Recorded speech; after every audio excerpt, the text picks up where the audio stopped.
Hello, sports fan. This is Stephen here with Sports Choice Plus. I'm bringing you a very special breakdown. I'm covering We Owe Phil Jackson an Apology. Before I get right into that, I want to make sure that you're subscribed to the YouTube channel so you know the breakdowns and all the updates. Without further ado, let's get right into it. Looking at the clock. With the 2015 NBA Draft, the New York Knicks select Kristaps Porzingis. You hear the boos. You hear Radio Music City Hall. You hear all the people saying, boo! All the Knicks fans going crazy. All the other fans like, huh? Wait, what? And Phil Jackson's just back somewhere in New York, just beaming down. That he has his unicorn. Kristaps Porzingis, essentially what he thought of him was a better version of Dirk. A better version of Dirk Nowitzki with range, with a little bit of soft touch around the rim, the ability to shot block. But he's essentially a unicorn. 7+ feet tall, can shoot, can dribble with either hand, and can pass very well.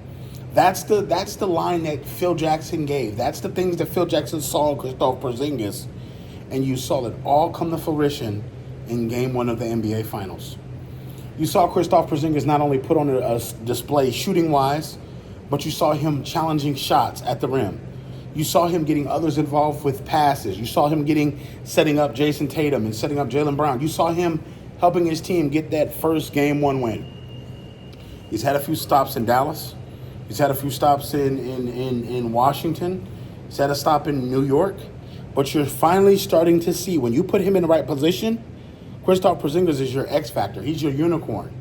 And when you think about this, he makes everybody's job easier. Jason Tatum becomes less guardable because you can't take two men off of Porzingis.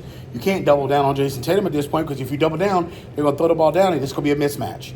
If you do the pick and roll screen, it's going to be a mismatch. If you do the all fives out, it's going to be a mismatch. It's something that always puts Jason Tatum or either Brown or either any member of that Celtics unit, when they go to do a screen with Porzingis, it's always a mismatch that's going to come off with Porzingis on the win.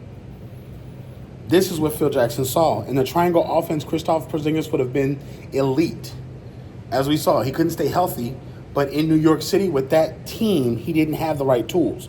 But in the Boston Celtics offense, when you take him and you pair him with the likes of Brown, when you pair him with the likes of Holiday, when you pair him with the likes of Al Horford, and you give him flexibility to have space, where he can operate within 15 feet of the basket, 17 feet of the basket, 20 feet of the basket, he becomes that much more lethal. We saw that the Celtics offense was too much for the Dallas Mavericks defense.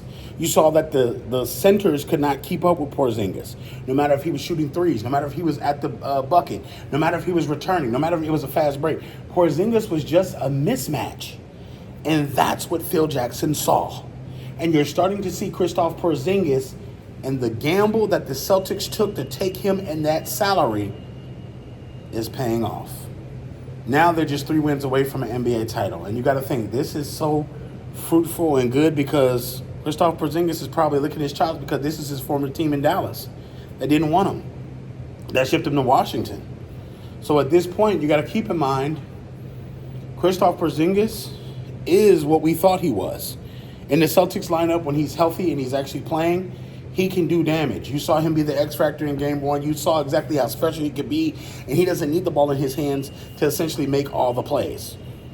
So with that being said, we owe Phil Jackson an apology, and Kristaps Porzingis could be the X factor that helps win this Celtics another ring. So all you Boston Celtics fans, all you Knicks fans, all you Porzingis fans, get in the comment section below. Do you feel like Phil Jackson was right? Do we owe him an apology? Do we not? Is Kristaps Porzingis as advertised? Definitely get in the comment section below. Definitely check out Sports Choice Plus, and we will see you on the very next episode.